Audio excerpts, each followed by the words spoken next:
Bonsoir à toutes et à tous. Les bars de Paris et de toute une partie de la France vont fermer dans exactement 2 heures. C'est une des mesures emblématiques du jour.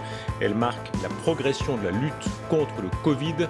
On l'entendra, la ministre Elisabeth Borne n'exclut pas un possible reconfinement. Nous parlerons du vaccin espéré avec la virologue Marie-Paule Kieny. Et nous aurons un point de vue original. Le moine bouddhiste Mathieu Ricard a vécu le confinement depuis les hauteurs himalayennes. Il analyse la crise qui nous bouleverse, l'incertitude, la présence de la mort et le rapport entre les générations. Enfin, Richard Malka est notre invité. Il est l'avocat et plus que ça, il est l'ami intime de Charlie Hebdo. Il revient sur l'attaque du week-end, sur les dangers des djihadistes et plus largement sur ses combats pour la liberté menacée. Tout s'accélère sur le front du Covid. Ce soir, le gouvernement passe la vitesse supérieure en annonçant qu'il va annoncer chaque jour ces indicateurs qui permettront, le cas échéant, de renforcer certaines mesures région par région. Écoutez Gabriel Attal, le porte-parole du gouvernement.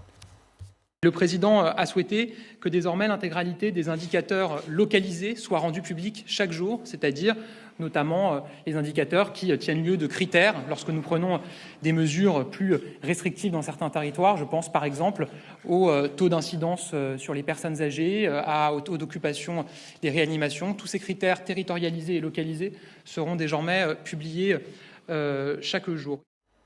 Et un point de vue autorisé, le vôtre, professeur, bonsoir. Bonsoir. Axel Kahn, vous étiez parmi les signataires de cette tribune, je cite, pour siffler la fin de la récréation.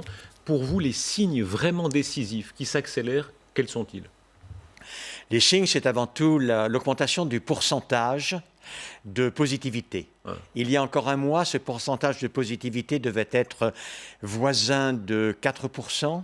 Il est aujourd'hui dans toute la France de 7,3-7,4%.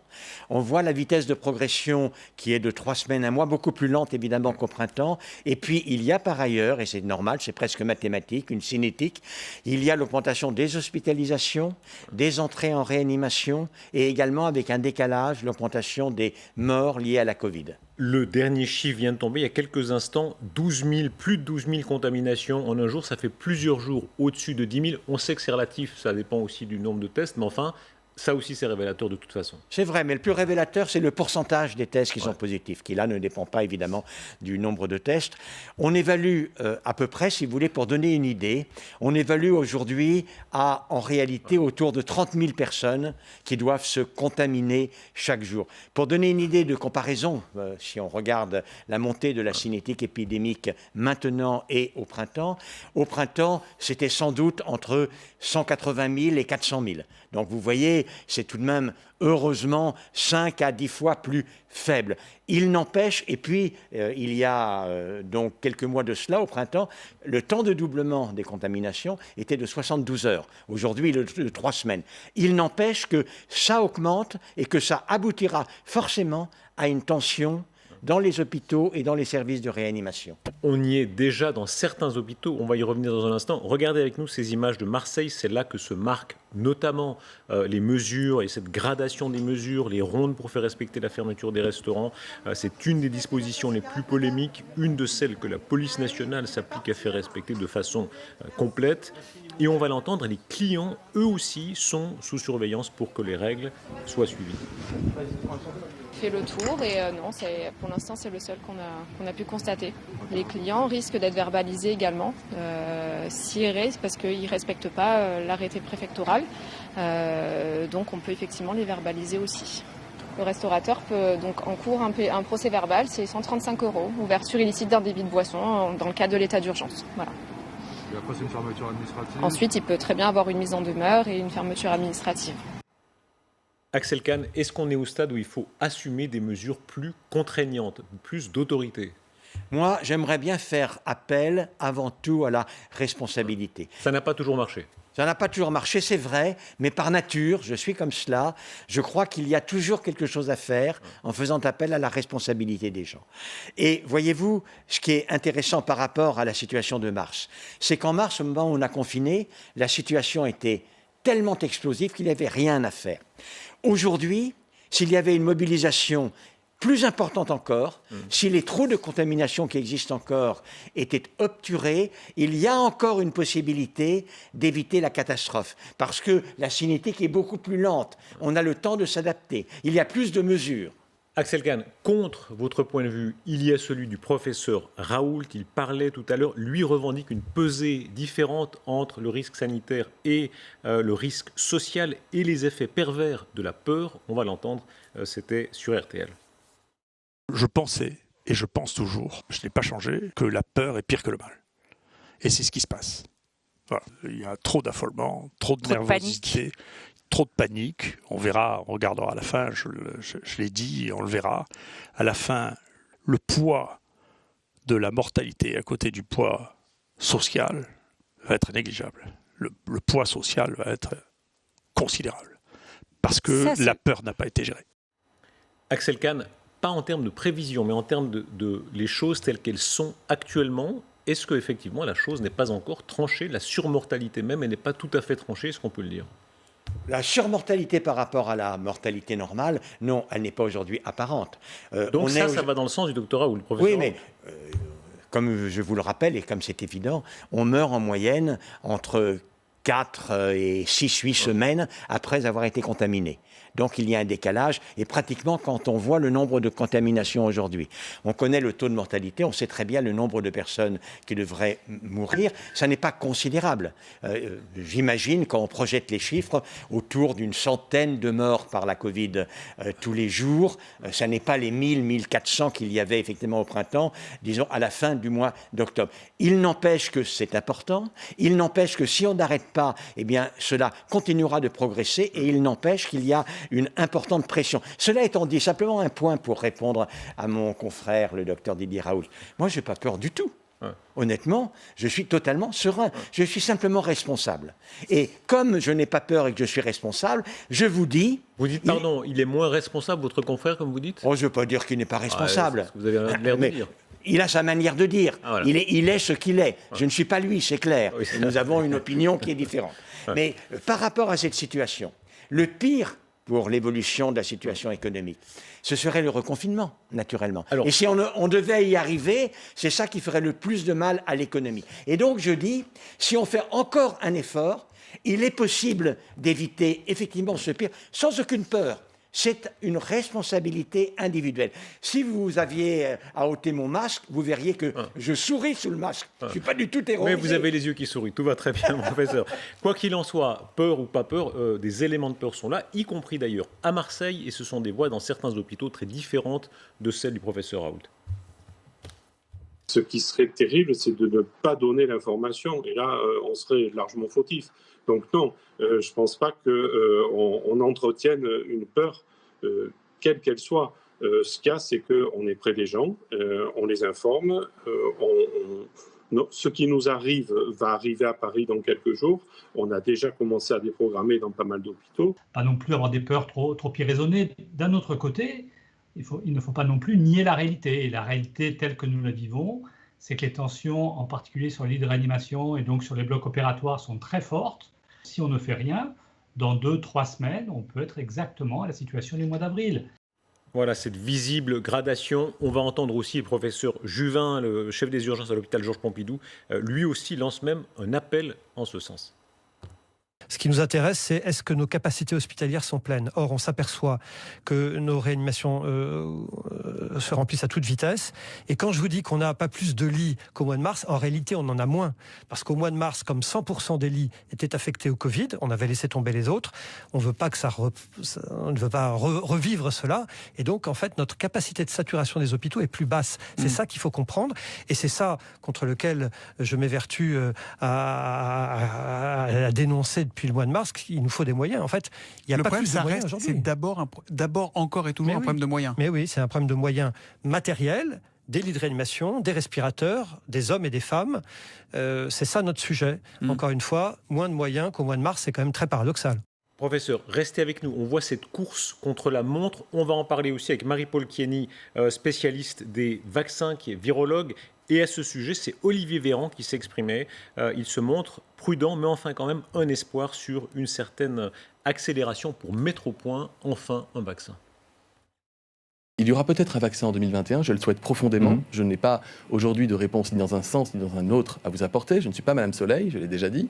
En revanche, je peux vous dire que nous allons vivre avec un virus qui aura par moments des phases d'aggravation de la circulation. Nous sommes dans une phase d'aggravation de la circulation et des phases plus calmes où le virus fera pas ou peu de dégâts sanitaires, mais il ne faudra pas réduire notre vigilance. Marie-Paule Kenny, vous êtes avec nous en direct, virologue. Vous avez un regard très autorisé sur les vaccins. Est-ce qu'on a un début de calendrier espéré ? Oui, alors il faut bien dire que tant qu'on n'a pas démontré que ces vaccins étaient efficaces, on n'a pas de vaccin. D'accord ? Mais au vu des résultats qu'on a pu voir, à la fois dans les tout premiers essais chez l'homme, et dans les essais chez les animaux, il y a des modèles animaux qui reproduisent l'infection par le SARS-CoV-2, on peut être raisonnablement positif sur le fait qu'un vaccin peut être développé et que vraisemblablement on devrait avoir des résultats avant la fin de l'année pour dire si plusieurs vaccins ont une certaine efficacité contre le Covid. Alors, il faut voir qu'est-ce que ça veut dire efficacité, combien, contre l'infection, contre la maladie, et à partir de là, on verra vraiment comment pouvoir utiliser ce nouvel instrument. Question de béotien, qu'est-ce qui est si compliqué ? On se rappelle tous nos cours de biologie, on disait un vaccin c'est au fond assez simple, on met un peu de principes contaminants qui provoquent des anticorps, on se dit que ça devrait être simple, qu'est-ce qui est si compliqué ? C'est relativement simple, c'est vrai, mais après ça, on donne ce produit simple ou pas simple, on l'injecte chez l'homme. Et l'homme n'est pas simple. Et alors, il faut voir qu'est-ce que l'homme va faire comme réaction immunitaire, qu'est-ce que l'homme va faire comme anticorps, comme réponse cellulaire. Est-ce que ces réponses vont être d'aussi grande amplitude chez les personnes jeunes qui en général réagissent bien et chez les personnes plus âgées qui en général réagissent moins bien ? Est-ce que cette réponse immunitaire va nous permettre de simplement éliminer les symptômes ? Ou est-ce que ça va aussi permettre d'éliminer l'infection ? Et si ça n'élimine pas l'infection, est-ce que ça élimine la transmission ? Donc il y a encore beaucoup de questions qui sont posées, mais on peut être, je dirais, relativement positif, comme j'ai dit tout à l'heure, qu'un vaccin semble possible et qu'on pourrait avoir des résultats montrant l'efficacité de ces produits avant la fin de l'année. Marie-Paule Kenny et Axel Kahn, regardons ensemble ce chiffre. Il a évidemment une valeur symbolique extrêmement considérable. C'est le nombre de morts à l'échelon mondial. D'abord, 59% des Français qui seraient favorables à un vaccin. On voit que c'est beaucoup moins que la moyenne dans la population mondiale. Il y a une résistance au vaccin en France. Axel Kahn. En fait, il y a une résistance en France à toutes les autorités, quelles qu'elles soient. Ouais. Et les sachants font partie des gens qui ont de l'autorité, qui ont du pouvoir. C'est un phénomène qui a une connotation et qui a également une expression politique, mais ça se manifeste dans tous les domaines. Et moi, qui suis le président de la Ligue contre le cancer, quelle que soit la campagne de dépistage que nous lancions, on sait très bien que si nous arrivons à convaincre plus de 60%, 70% des personnes, c'est un immense succès. Il y a toujours un noyau qui, quoi que l'on dise, sera opposé à ce que l'on dit. Et puis cet autre chiffre dont je vous parlais, 1 million de morts à l'échelon mondial. On sait que c'est relatif, on sait qu'il y a eu des épidémies bien pires que ça, mais le regard de la virologue, est-ce qu'on passe quand même dans une autre catégorie où, au fond, c'est évidemment beaucoup plus grave que ce qu'on pouvait penser en janvier, mais on est passé dans un autre seuil?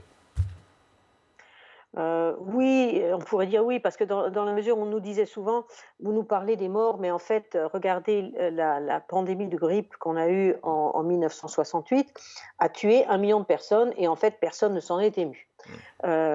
Alors, on a dépassé ça et on voit qu'effectivement c'est loin de s'arrêter.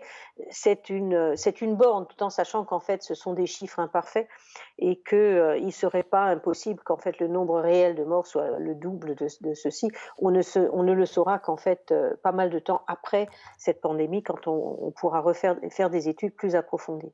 Professeur Kenny, merci beaucoup. Merci, professeur Kahn, d'avoir été avec nous en direct pour ce cap nouveau ce lundi soir dans l'évolution de l'épidémie.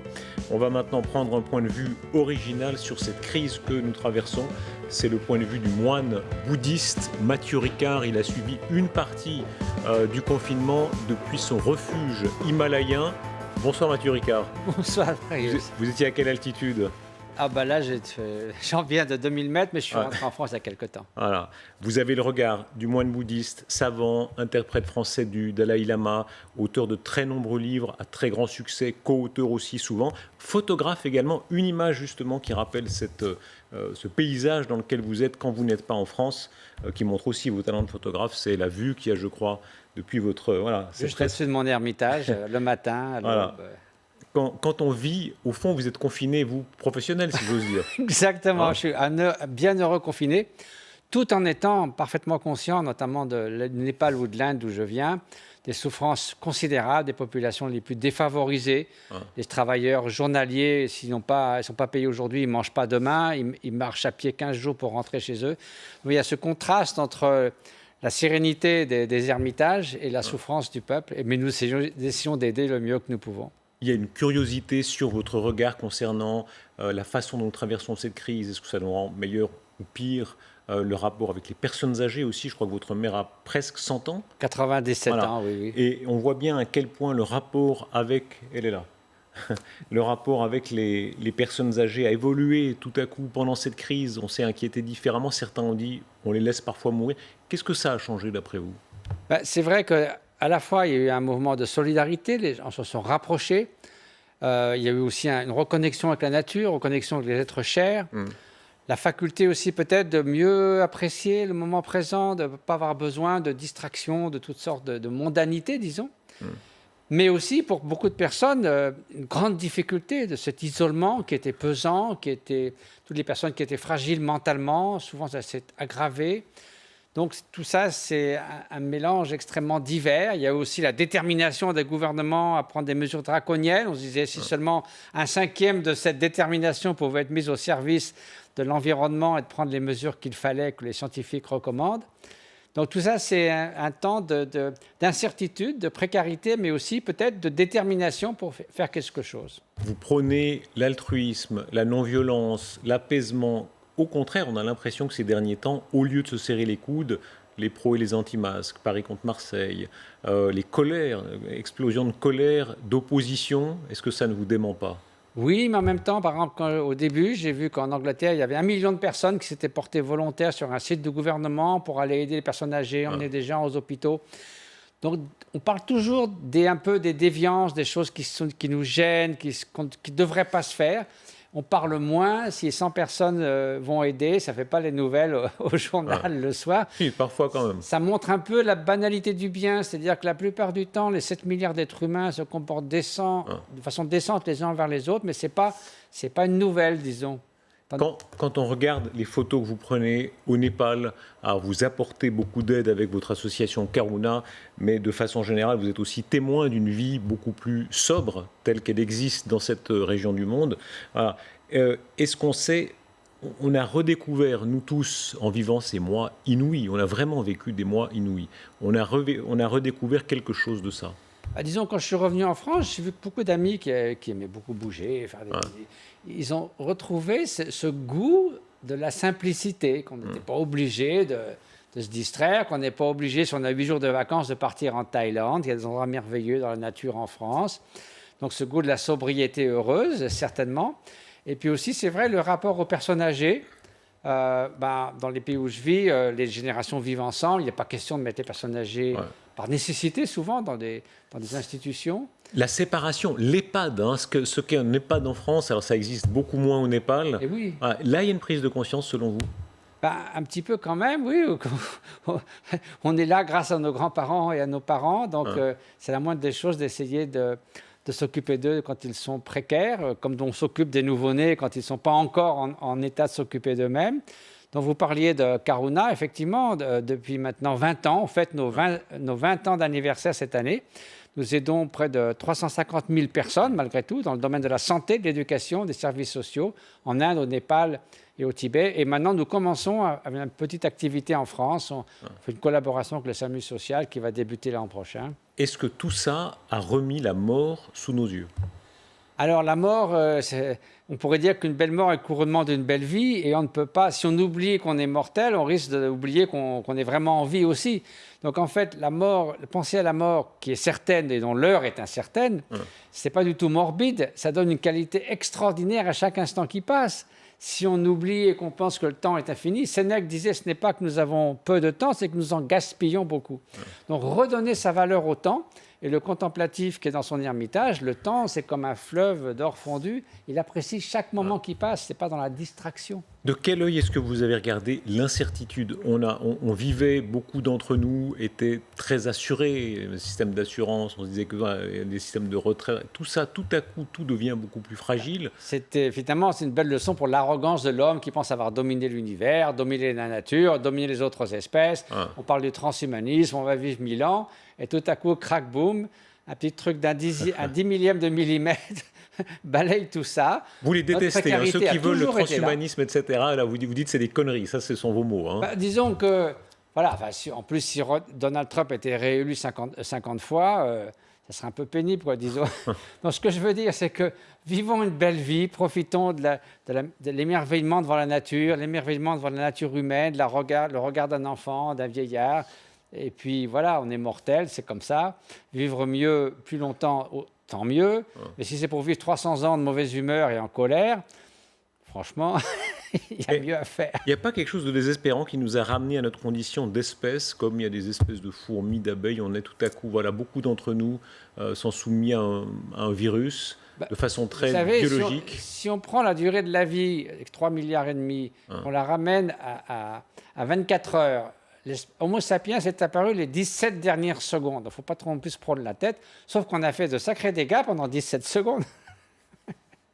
Au total, est-ce qu'on est sorti meilleur ? Est-ce qu'on sort meilleur de tout ça ? C'est tout à chacun de sortir meilleur. Mais je crois que pour œuvrer ensemble à un monde meilleur, il faut faire preuve de solidarité, il faut faire preuve de coopération, il faut voir que l'altruisme n'est pas un truc bisounours, mais c'est la solution pragmatique pour à la fois remédier à la pauvreté au sein de la richesse, mais aussi prendre soin des générations à venir. Donc l'altruisme, la considération d'autrui, est la seule et unique réponse pratique.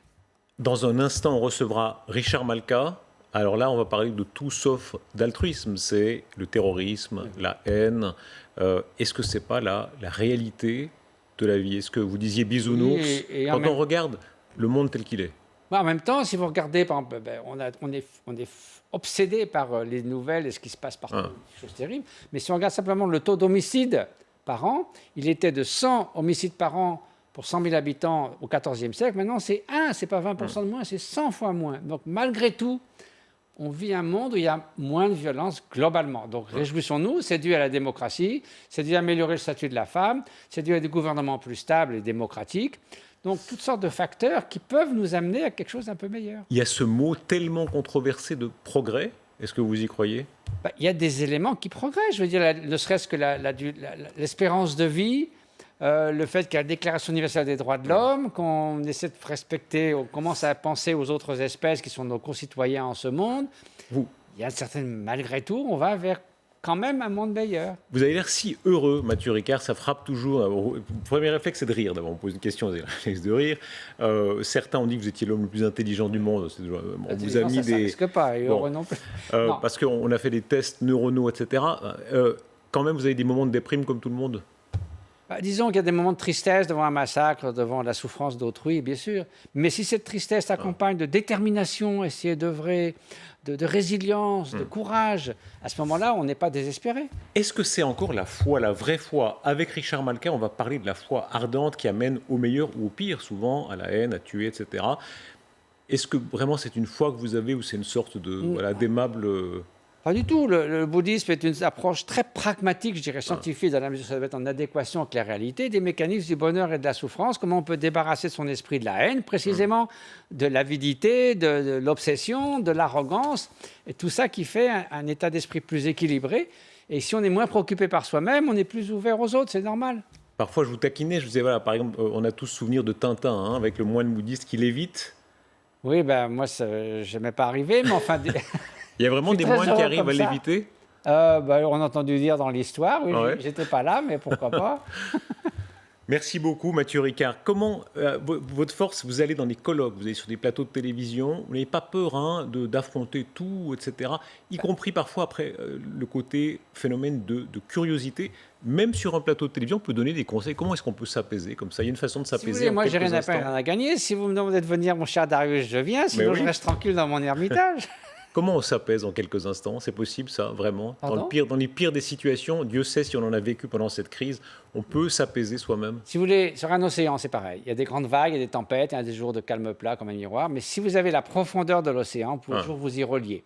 Si vous êtes près du rivage, vous surfez dans l'euphorie, et puis après, vous tapez le moment d'après, vous tapez le rocher. Il faut qu'il y ait une certaine profondeur. Cette profondeur, ça s'acquiert. Ça se cultive par l'entraînement de l'esprit, par l'altruisme. Ce sont des qualités humaines, des capacités qui peuvent être cultivées. On peut les amener de un point latent à un point optimal. Chaque soir, il faut essayer avant de se coucher. C'est comme ça, la neuroplasticité, il faut un petit peu tous les jours, régulièrement, et on change, et le cerveau change, et vous êtes une personne différente. Mathieu Ricard, merci beaucoup d'avoir été avec nous en direct et à bientôt. Merci beaucoup. Et je le disais, on va recevoir un homme qui est le défenseur de la liberté. Richard Malka, et l'avocat est plus que ça. Il est l'ami de Charlie Hebdo. On parlera de la liberté en particulier, de la liberté en général, dans quelques instants.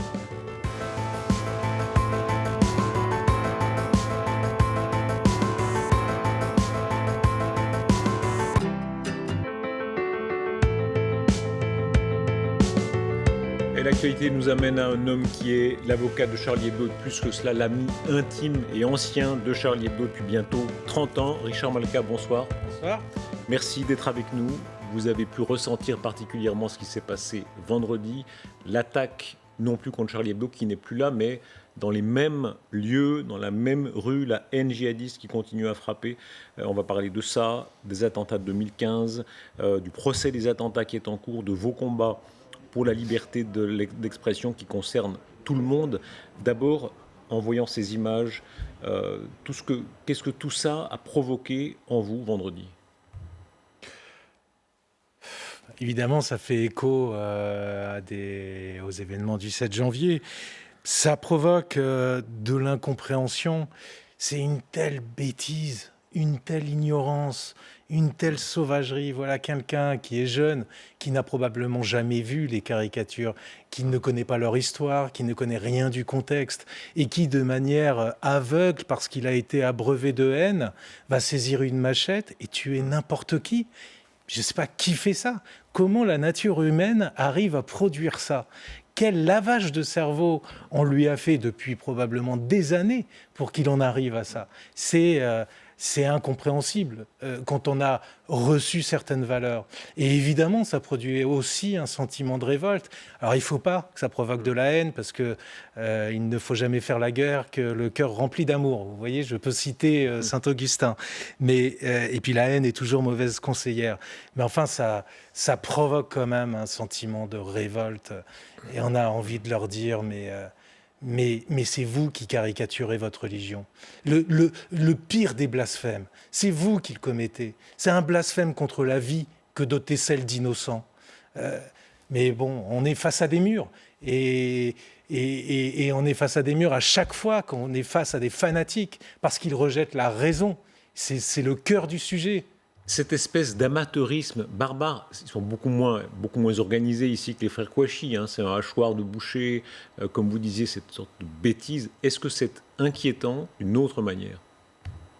Bien sûr que c'est inquiétant, mais à la racine de tous ces phénomènes, il y a les mêmes sentiments. Il y a la même chose dans leur cerveau. Est-ce que ça ne montre pas un vivier qui est là de milliers, peut-être dizaines de milliers de personnes qui peuvent agir même isolément ou relativement isolément? Ah bah il y a je ne sais pas combien, mais il y a un terreau. Le terreau, c'est l'ignorance. C'est la philosophie victimaire poussée à l'outrance. C'est la thématique de l'humiliation. Comment on devient Mohamed Merah? C'est pas comme ça. Comment un être humain fait pour un jour prendre une Kalachnikov, aller dans une école et tuer des enfants de 5 ou 6 ans en se filmant? C'est pas. Il faut se croire du bon côté. Il faut croire qu'on est dans le bien. C'est impossible sinon. L'être humain a besoin de se dire j'ai le droit de faire ça. Et on a le droit de faire ça parce qu'on vous a lavé le cerveau en vous disant mais vous êtes humilié, vous êtes une victime. Donc si je suis humilié et que j'ai une victime, alors j'ai le droit de faire ça. Patrice Pelloux disait c'était trop calme, on s'y attendait d'une certaine manière, il y avait cette crainte latente. Est-ce que vous l'éprouviez ? Ah oui. Non, mais ça, on s'y attendait, évidemment, on s'y attendait. Oui, moi, je m'y attendais, clairement. Est-ce que c'est une peur personnelle aussi ? Vous êtes vous-même menacé, il y a vos officiers de sécurité qui sont là, on vit sans arrêt avec cette pensée-là ? Alors, je dois être fait de manière bizarre, non, j'ai jamais éprouvé une peur de quoi que ce soit. J'essaie de vivre sans cette pensée-là, parce que sinon, on ne vit plus. Le fait d'être sous protection vous complique la vie un peu. Bizarrement, vous perdez un peu de liberté alors que vous vous battez pour celle des autres. Mais non, je fais avec. Et puis, voilà, vous savez, je crois que seul est digne de la vie celui qui chaque jour combat pour elle. Donc c'est ce que j'essaie de faire. Est-ce qu'on ressent jamais... C'est Goethe, c'est pas de moi. Cette sorte de peur. Stéphane Hessel disait, dans la peur d'être arrêté par la Gestapo, d'être torturé physiquement, il pressentait ce qui pouvait lui arriver, vous jamais. Vous êtes en dehors de ça. Non, je sais pas, je crois à ma bonne étoile. En tout cas, beaucoup de courage dans ce que vous faites, beaucoup de courage avec des anonymes parfois qui se sont manifestés dans les divers attentats, dont le dernier, c'est ce témoignage de Youssef qui a été recueilli par TF1 LCI au micro Thibaut Malandrin et Régis Rouanet. Je suis sorti de la voiture, j'entends une autre personne, c'était un homme qui criait et disait non, non, non, non. Et à ce moment-là, je vois le suspect, il était en train de courir vers la bouche de métro. Et il a jeté son hachoir. Et à ce moment-là, je n'ai pas réagi, j'ai directement suivi la personne. Lui, il m'a vu, il n'était pas paniqué ou quoi que ce soit. Il m'a sorti je ne sais pas si c'était un cutter, un lame cutter ou bien un couteau, je ne sais pas. Du coup, je lui dis qu'est-ce que tu as fait ? Il m'a fait avec un geste, il m'a parlé, après je n'avais pas compris. Et à ce moment-là, il y a le métro qui est arrivé.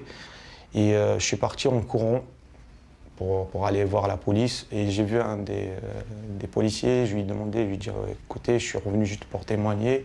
Il m'a dit vous êtes sûr ? Je lui ai dit ouais. Après, il commençait à chouchouter entre eux. Il disait quoi ? Il disait en fait on l'a chopé. Et moi, quand j'ai entendu choper, j'ai dit, écoutez monsieur, moi je comprends très bien le français, vous ne m'avez pas chopé, c'est moi qui est revenu pour témoigner, et là vous me dites choper. Et poser des questions, j'ai dit, imagine la personne, ils ne l'ont pas attrapé ou quoi que ce soit, ils vont croire que c'était moi ou quoi que ce soit. Alors que moi je sais très bien que j'ai rien fait, j'ai fait de mon mieux pour arrêter la personne. Et à un moment donné, je parlais tout seul dans la cellule et tout. Et c'est là où j'ai sorti le truc, où j'ai dit... je voulais être un héros, et au final, je me suis retrouvé derrière les barreaux. Et voilà. Voilà, chapeau. Vous savez, il y a la banalité du mal, mais il y a aussi la banalité du bien. Mathieu Ricard le disait à votre place il y a quelques minutes. Vous voyez, je me retrouve avec des religieux. Et voilà, c'est ça, c'est la banalité du bien. C'est des gens qui réfléchissent pas, qui n'ont pas peur, qui ont du courage. Et on est tous dans le même bateau. Et vous savez, ils tuent tout le monde, ces fanatiques. Ils tuent des juifs, beaucoup. Ils tuent des catholiques, ils tuent des musulmans. On l'a vu dans notre dossier. Ils tuent des hommes, ils tuent des femmes, ils tuent des noirs, ils tuent des blancs. Ils tuent tout simplement. Il y a eu quelques visages de courage comme ça. Lassana Bathily, Ali Perkacher, Arnaud Beltrame au Super U, de très longues listes. Dans le cœur du procès Charlie, il faut citer peut-être ce policier Franck Brin-Solaro. Dans la dynamique de l'attentat, l'homme armé d'un simple pistolet qui a affronté les frères Kouachi, ça c'est un exemple vraiment emblématique. Oui, et puis Ahmed Merabé aussi. Oui, les policiers meurent beaucoup. Et ceux qui nous protègent, ils sont de toute confession aussi. Donc, c'est pas une question de religion, c'est une question d'éducation, de valeurs. Et ça, il y a un problème à l'école, certainement, mais il y a aussi un problème d'éducation dans les familles. Il y a un problème intellectuel, il y a un problème culturel. La guerre, elle est à mener sur tous ces terrains-là. Et sur le terrain politique, évidemment. Vous voilà maintenant réagissant à ce qui s'est passé vendredi, à tout ce qui s'est dit tout au long du week-end. Est-ce que vous demandez des moyens de protection renforcés? Est-ce qu'on en a besoin? Moi, je ne demande rien du tout.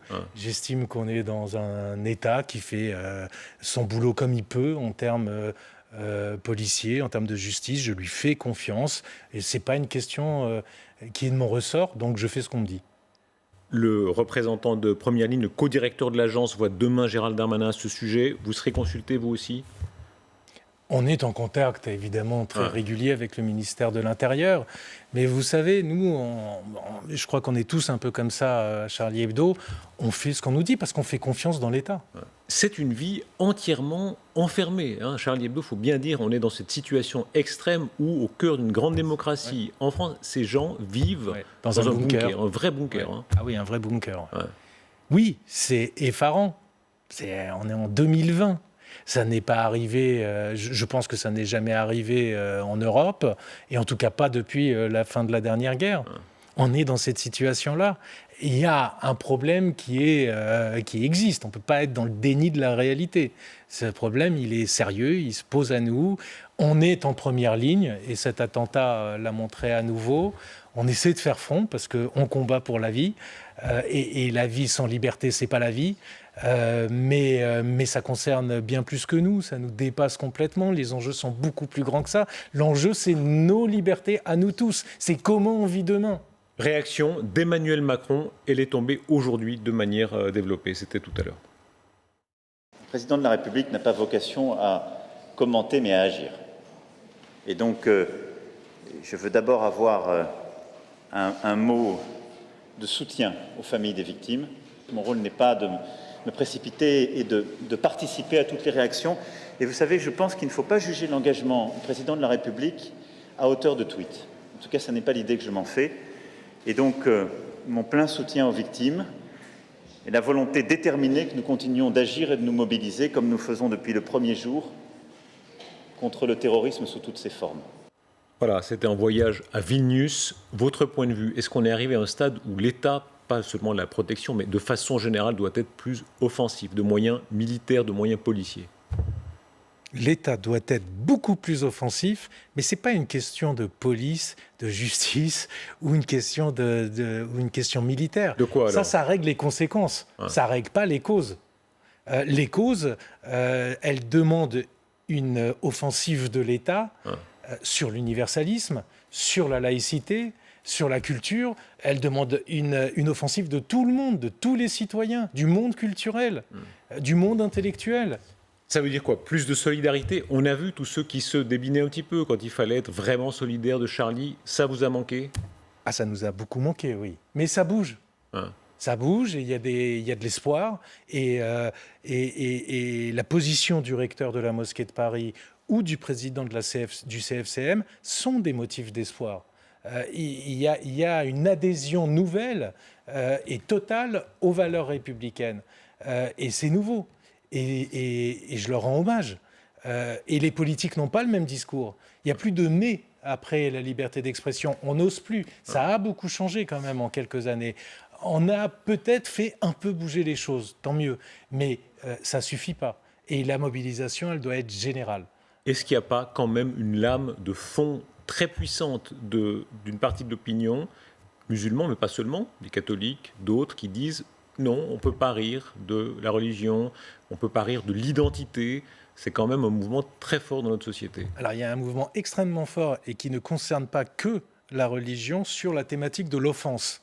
Tout le monde se sent offensé. On est en train de créer une humanité de Calimero. Mais enfin, il faut respecter les personnes, mais pas les croyances. Sinon, c'est l'obscurantisme le plus total.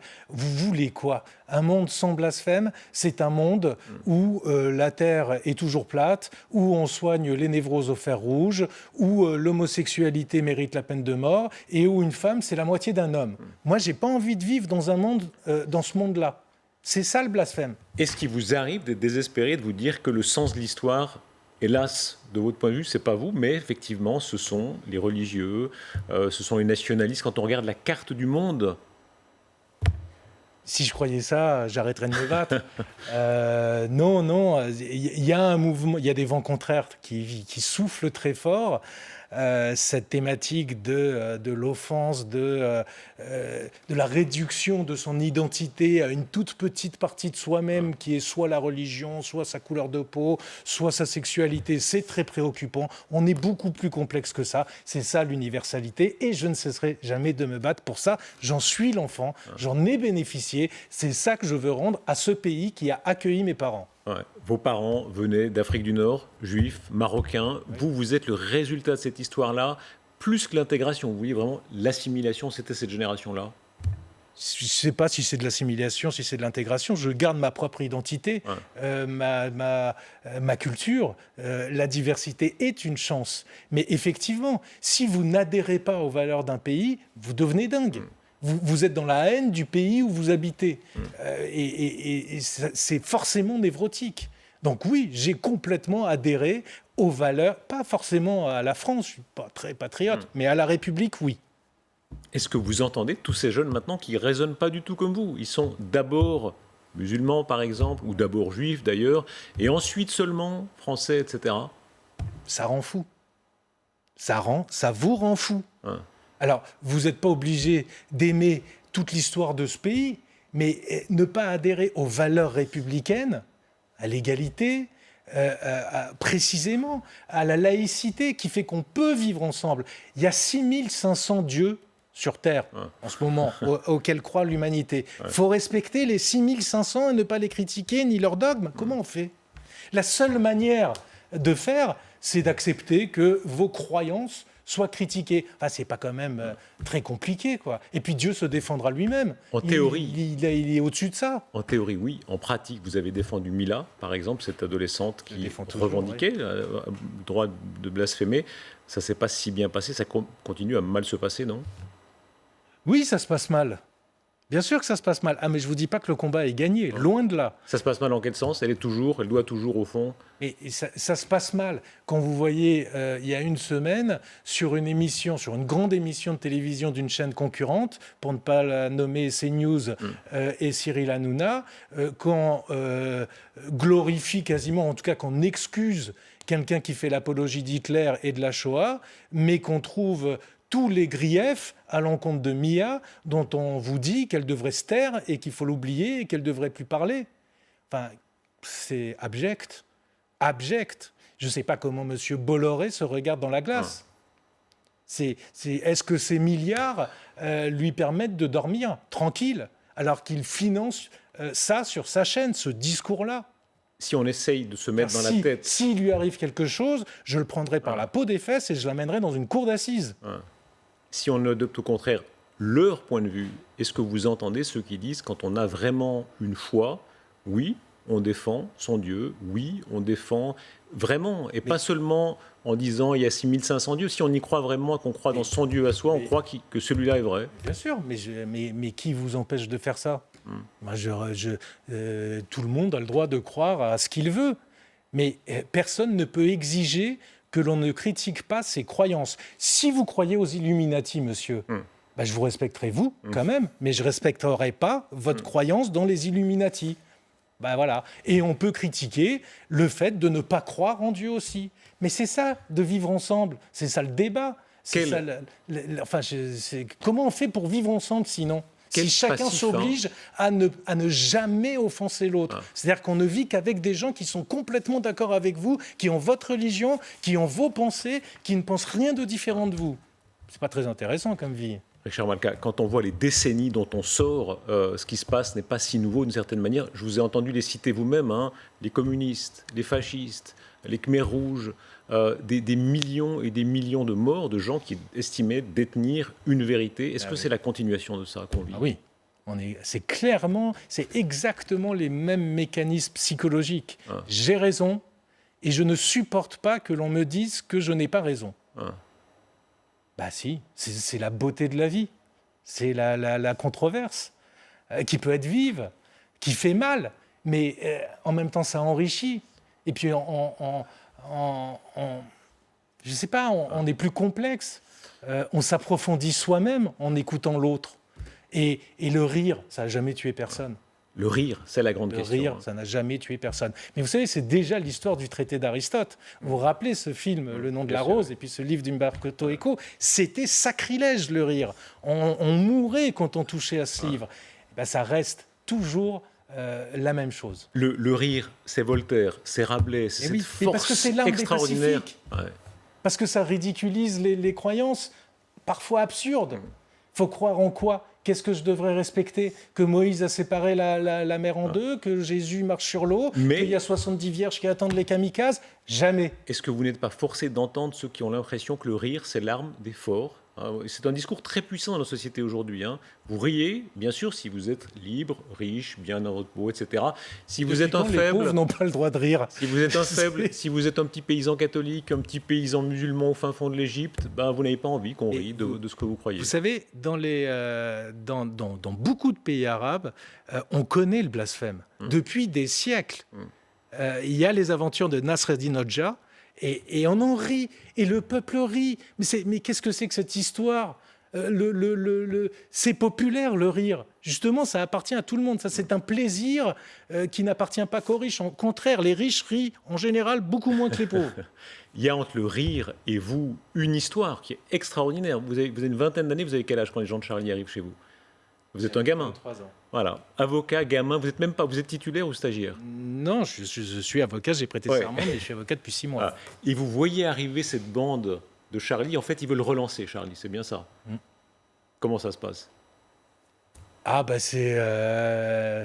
Oui, je regarde ça avec... C'est l'histoire, c'est une aventure qui aura marqué ma vie. Je suis tétanisé, j'ai peur, je les ai vus à la télé, je suis rien du tout, je connais rien à rien, parce que avocat, il me faut des années pour apprendre ce métier, c'est long. Et donc j'essaie de faire illusion, j'ai dû arriver à le faire parce qu'ils m'ont fait confiance, je sais pas, quelque chose est passé.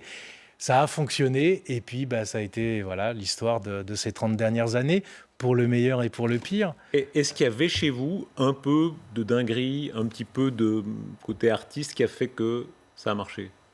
Peut-être. Peut-être. En tout cas, c'était des gens qui me fascinaient. Cavana, Cabu, Wolinski. Je les regardais depuis tout petit.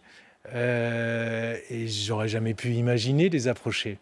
Ça, c'est des choses qu'on n'oublie pas, oui, c'est sûr. Près de 30 ans de compagnonnage, jusqu'à ce 7 janvier 2015, au moment exact où vous comprenez ce qui se passe, c'est quoi ?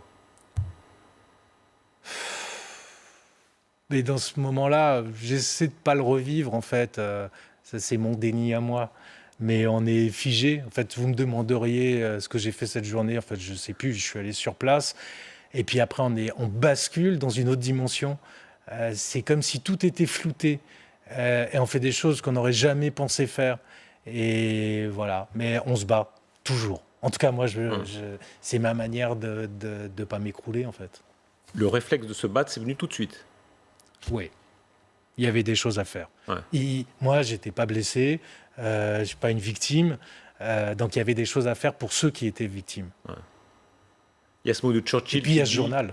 Churchill qui dit « J'aime les gens qui se battent en souriant ». On revient à ça, se battre et rire en même temps.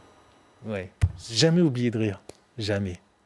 Ça vous sauve dans tous les moments difficiles de la vie. Le rire de soi. Mais c'est la première chose. En fait, ces gens qui vont tuer aveuglément, ils sont incapables de rire d'eux-mêmes. Comment est-ce qu'ils sont présents dans votre vie au quotidien ? Charb qui était vraiment un ami intime, et quelques autres. Ils sont très présents en ce moment, au cours de ce procès, mais ils sont présents parce que vous savez, quand vous faites des choses, vous avez toujours en tête un modèle ou deux. Et Charb, il est très présent et je me dis souvent, est-ce qu'il serait fier de ça ? Est-ce que ça lui plairait ? Est-ce que ça lui déplairait ? Et voilà, c'est un de mes critères qui fait que je fais des choix ou d'autres. Il y a un face-à-face terrifiant. Il y a un mot qui vous venait naturellement tout à l'heure dans la conversation. Vous avez dit face à eux des nazis. Il y a quelque chose chez ces tueurs qui rappelle un peu les nazis. Le fanatisme et l'obsession des Juifs, qui est incompréhensible. Chez Koulibaly, il vous dit tranquillement, je vais aller tuer des Juifs. Et puis ils rentrent dans l'hypercachère et ils demandent des cartes d'identité pour savoir qui est juif et qui est pas. Et celui qui est juif, il tue. Je ne sais pas comment appeler ça autrement que des nazis. De la sélection qui était si forte dans les nazis, chez les nazis. Toute votre histoire est à l'opposé de ça. On mentionnait le début, vos parents, juifs, séfarades, tailleur, le père. Voilà. Très fier d'être français, j'imagine. Très. Très. À quel point? C'est... Alors, au point où fallait jamais se faire remarquer, fallait vraiment se fondre dans la masse. Ça, je l'ai rejeté. Puisque j'ai, Ah bah oui, là, vous êtes fait remarquer, ça c'est sûr. Cherché un peu de singularité. Mais oui, il y avait... Et puis... non, mais tout était fait pour qu'on s'intègre. Et je leur remercie. Je les remercie. Et en même temps, jamais ils n'ont oublié leur culture très forte. Leur culture double, d'ailleurs, et qu'ils m'ont transmise. C'est-à-dire une culture juive et puis une culture arabe aussi, parce que c'est ma culture. Là, c'était Kippour, jour très sacré pour les Juifs. Vous l'avez marqué, par exemple, où? Non. J'ai été à l'audience. Je suis laïque et républicain. Non, mais très honnêtement, je suis un Juif athée. C'est le grand pardon. C'est le grand pardon. Est-ce qu'on peut pardonner? Vous savez, ce film avec Roger Hanna, non, moi, je pardonne pas. On peut pas pardonner. Il y a des choses qu'on peut pas pardonner. En tout cas, Dieu pardonne peut-être s'il existe, mais... comment pardonner à ces actes? Ils nous ont enlevé des génies, des âmes c'était la gentillesse incarnée, la douceur incarnée, Bernard Marie, Stinius, des antiracistes forcenés qui participaient à toutes les causes. C'est pas du ressort de l'humain de pardonner. Non. Après, j'ai pas de haine non plus, mais le pardon, non. Né en 1968. Enfant de 68. Eh oui. C'est peut-être ça mon goût de la liberté. En juin, vous étiez juste après mai. Enfin, quand même, il y avait quelque chose dans l'air qui... Peut-être. Ça reste 68 dans la bouche d'un Emmanuel Macron, de Nicolas Sarkozy. Toujours un thème, est-ce qu'il faut garder une partie de 68, jeter une partie de 68? Vous, de 68, qu'est-ce que vous gardez? L'aspiration à la liberté, les libertés individuelles, ce magnifique mouvement de libération sexuelle dans une société qui était tellement corsetée, les droits des femmes, il n'y a certainement pas tout acheté. Et d'ailleurs, en réalité, l'histoire se regarde comme un tout. On ne peut pas faire une sélection de ce qui a jeté. C'est l'histoire. La question, ce n'est pas d'analyser l'histoire, c'est de faire l'avenir. Avocat, c'est venu comment ? Pour faire l'avenir, il vaut mieux analyser l'histoire, mais en tout cas, il ne faut pas se focaliser uniquement sur le passé. Avocat, c'est venu comment? Par hasard. C'est-à-dire? Vraiment par hasard. J'avais plutôt fait des études, j'ai un bac scientifique, puis j'ai suivi le mouvement. La fac, ça a commencé plus tard que les écoles, que les prépas. Puis après, mais même après, en faisant du droit, je me destinais davantage à être plutôt journaliste ou plutôt prof de droit. Et puis en fait, il n'y a pas un métier qui m'aurait plus convenu parce que c'est un métier de liberté. Oui, on est libre quand on est avocat, son propre patron. On choisit ses dossiers, on est son propre patron. Au bout d'un moment, on est libre. Vous les avez beaucoup choisis, vos dossiers, vous avez beaucoup refusé? J'en ai beaucoup refusé. Oui, aujourd'hui, j'ai la chance de pouvoir les choisir et puis j'en choisis peu parce que je suis besogneux et que j'ai besoin de beaucoup travailler. Donc j'ai ce privilège-là, oui. Toujours la liberté, défense des libertés, enfin pas toujours, il y a certains dossiers, mais en gros, ça a quand même été un fil conducteur. Ah oui, c'est un vrai fil conducteur. Ah bah non, il n'y a pas que des dossiers de liberté. Mais oui, c'est un fil conducteur, mais ça correspond aussi à une aspiration personnelle. L'éloquence, alors Kiegemann, c'était votre premier maître. Kiegemann, c'était vraiment, lui, il était éloquent. Phénomène d'éloquence inouï. Ça fascine beaucoup en ce moment, l'éloquence des avocats. Éric Dupond-Moretti, on sent qu'il y a une passion autour de lui, pour ou contre d'ailleurs, mais enfin, cette façon de maîtriser le verbe. Comment vous qualifiez votre propre art oratoire? C'est certainement pas à moi de le qualifier. Moi, je me suis jamais vécu comme étant quelqu'un d'éloquent, ni même ayant une quelconque aisance oratoire. Pour moi, c'est une souffrance. C'est pas mon mode d'expression. Non, mais vraiment, je m'exprime. Vous n'avez pas l'impression de souffrir intensément, disons. Mais si, non, mais je suis tétanisé avant chaque plaidoirie et même même pour la plus petite des plaidoiries et même aujourd'hui encore. Non, c'est une souffrance. Mon mode d'expression, c'est l'écrit, c'est pas l'oral. Voilà. Après, ça donne quelque chose de particulier. Peut-être que cette souffrance est mon moteur, mais c'est pas naturel chez moi. Comment est-ce qu'on trouve la force? Parce que là, vous êtes face à des dossiers gravissimes. On ne pense pas à soi. On s'oublie? On s'oublie. Ouais. Ce qu'on vit là, ça me dépasse évidemment énormément. Il faut dépasser son ego, il faut dépasser sa vanité, il faut s'oublier. Et voilà, il faut se dire qu'on porte une cause qui est beaucoup plus grande que soi. Il y a des trucs d'avocats, il y a des trucs qui marchent. Mais non, il n'y a pas de trucs. C'est des conneries, ça. Ouais. Il faut y aller avec son cœur. Si vous voulez être un bon avocat, ou un bon juge d'ailleurs, il faut vivre, il faut souffrir, il faut aimer, il faut se tromper, il faut tromper. C'est le seul moyen de devenir un bon avocat ou un bon juge. On peut défendre tout le monde, c'est la question hyper classique et rebattue. Pour vous, évidemment, elle a un sens particulier. Bien sûr qu'il faut défendre tout le monde. Après, chacun a ses limites et chacun fait ses choix. Et chacun a des zones d'inconfort dans lesquelles il ne va pas. Quelles étaient les vôtres? Tout ce qui est pédophilie, je ne peux pas. Ou viol, je ne peux pas non plus. Je ne serais pas bon, donc j'y vais pas. La violence pure, hein? La violence pure aussi, c'est une limite chez vous? Oui, je fais pas. Oui, j'aime pas.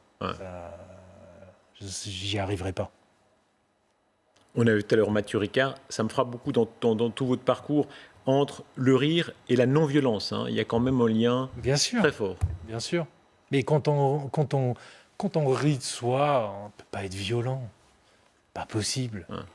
Ou alors, on peut être violent dans une joute oratoire. Dans les tribunaux, on est violent. D'ailleurs, c'est un exercice de catharsis. C'est là que j'exprime ma violence. Parce qu'on en a tous à l'intérieur de nous. Mais enfin, on ne peut pas toucher... c'est pas possible, quoi. Dupond-Moretti dit une bonne réplique, c'est comme une gifle. Il doit y avoir les traces des doigts sur le rouge, comme ça, quand même. Il y a une forme, quand même. Ah oui, c'est violent. Une audience, c'est très violent. Vous faites mal. Vous faites mal à l'ego de la personne en face. Parfois, ils traînent ça pendant des mois, des années. Vous dites des choses dures, violentes. Oui, ça, c'est violent. C'est un combat. C'est un duel. C'est la guerre à l'intérieur d'une salle d'audience. Mais néanmoins, c'est une violence codifiée et civilisée. C'est là que ça doit s'exercer. Si quelqu'un a quelque chose à dire d'un écrit ou d'un dessin, il va devant un tribunal, et puis il fait condamner le journal éventuellement, et puis c'est pas grave. C'est ce que Zineb El Razoui disait à votre place il y a quelques semaines. Elle disait, jusqu'à l'affaire des caricatures de Mahomet, il y avait des plaintes, on les gagnait, on les perdait. Mais j'en ai plaidé je ne sais pas combien. D'abord contre les chrétiens, pendant toute une décennie, beaucoup. C'est comme ça qu'on fait dans un pays civilisé. On va au tribunal. Et c'est comme ça, et j'ai jamais reproché à la mosquée de Paris, ou à l'UOIF, ou à la Ligue islamique mondiale, d'avoir poursuivi les caricatures de Mahomet. C'est légitime. J'ai pu leur reprocher la manière dont ils les ont poursuivis, les arguments qu'ils ont employés, mais pas le principe. C'est ça qui se passe dans un pays civilisé. On ne va pas prendre une machette et découper des gens. Voilà. Aujourd'hui, vous êtes au cœur de ce procès qui se déroule en ce moment. Vous étiez là, à l'audience, encore. Le moment le plus fort pour l'instant, qu'est-ce que ça a été? Vous avez senti le nœud de ce procès? Non, mais il y a des semaines entières qui nous ont pris à la gorge. Parce qu'il y a une intensité portée à l'incandescence dans le récit de ceux qui y étaient, à Charlie ou à l'Hypercacher, et qui en ont réchappé. Il y a une dignité incroyable. Il y a les familles qui ont toutes été également d'une identité. Puis il y a tellement de souffrance, de douleur. On est pris à la gorge. Et oui, on va tous mettre du temps à s'en remettre. Qu'est-ce qu'on peut attendre d'un procès comme ça? C'est dur, physiquement, psychologiquement, mais en même temps, c'est fascinant. Là, ce sont des seconds couteaux. Il faut le rappeler, les principaux protagonistes sont plus là. Je ne les qualifierai pas comme ça, mais des complices. Ce n'est pas les acteurs principaux. Qu'est-ce qui va en sortir? Qu'est-ce que vous en espérez? Alors là, je m'empêcherai de dire quoi que ce soit sur ces personnes. Ce ne serait pas loyal. Leurs avocats ne sont pas là, donc ça, je ne peux pas en parler. On le plaidera. Et puis après, on en parlera. Donc, voilà, je ne peux pas répondre directement à votre question. Ce que j'attends de ce procès, et je l'ai dit dans une interview pendant le mois d'août, c'est qu'on parle de ce qui fait l'enjeu, de ce qui fait que c'est un procès historique, c'est-à-dire qu'est-ce qui est en jeu, comment on en est arrivé là, et cette liberté merveilleuse qui est la liberté d'expression qui conditionne tout notre art de vivre, toutes nos autres libertés, les hommes que nous sommes, notre histoire, parce que la France a un rôle particulier dans cette histoire-là et qu'on ne l'abandonnera pas. Et comme le dit Rhys, on ne renoncera pas, on ne se couchera pas. Tout est enregistré. Oui. Quand est-ce qu'on pourra voir les bandes? Alors là, honnêtement, je ne me suis jamais penché vraiment sur cette loi qui n'a jamais été appliquée, qui par ailleurs pourra changer. Les délais actuels sont plutôt très longs. J'espère qu'ils seront raccourcis et qu'on pourra voir vite. Alors ça pose tout plein de difficultés, mais effectivement, il y a un côté pédagogique qui est important, qui est utile. Il faut voir ce procès, il faut le voir. La leçon historique, quand des gens verront ça peut-être dans 10 ans, dans 20 ans, dans 50 ans. J'espère avant. Qu'est-ce que vous espérez qu'ils en retiennent? Une ode à la liberté et un hymne à la vie et l'horreur de cette ignorance qui a conduit les Koulibaly, les Kouachi à commettre ces horreurs.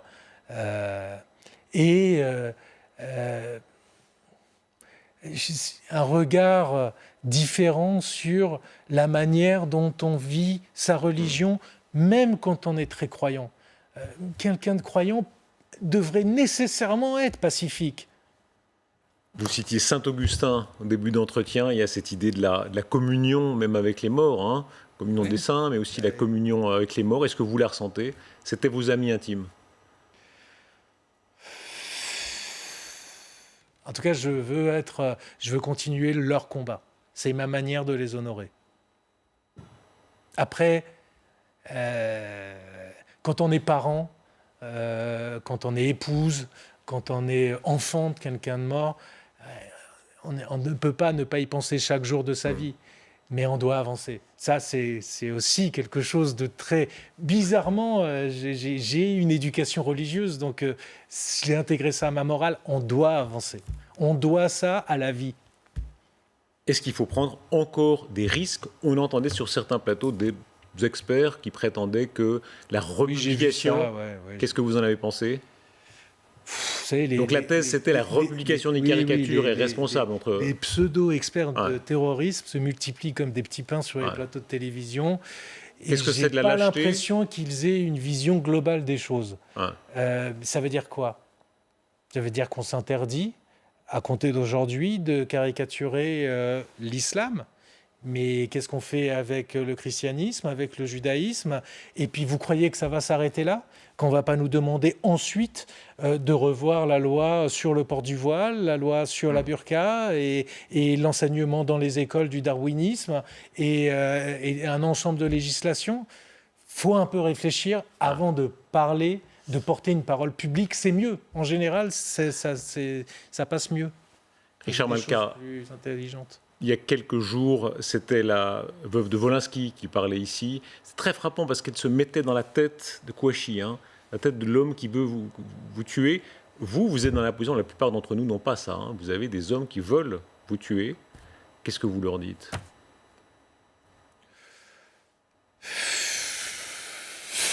Qu'est-ce que je peux leur dire? Je ne sais pas... lisez de la poésie, je sais pas, mais n'exprimez pas. J'ai envie de leur parler. Non, mais vraiment, j'ai envie.